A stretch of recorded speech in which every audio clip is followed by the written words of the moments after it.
Pennsylvania to Utah and now Nebraska, the persons of interest in the disappearance and death of Sydney Loofe both have extensive criminal records. It's one they admitted to on social media while denying having anything to do with Loofe's disappearance. Now we're learning just how expansive their criminal histories span. Reporter Megan Stewart is here to explain. Megan?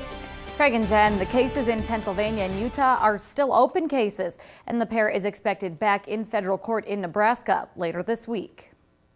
And Bailey do about $100,000 a year business in antiques on eBay, the antique malls in Lincoln, Omaha, all this stuff. They will have you believe that I'm still just a criminal running around. In a video posted to Facebook the day after he was named as a person of interest in Sydney Loofe's disappearance, Aubrey Trail claimed he's a successful businessman. But the feds say otherwise, charging him with taking stolen items across state lines.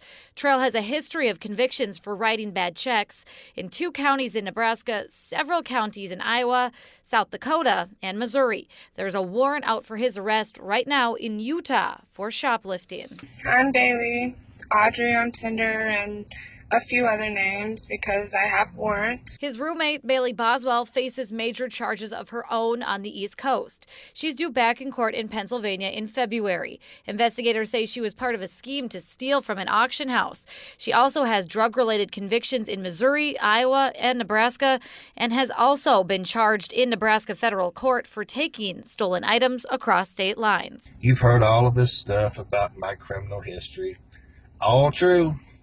Been convicted of bad checks and forgery and all that good stuff, but never been convicted of anything like, I guess I'm a person of interest on now.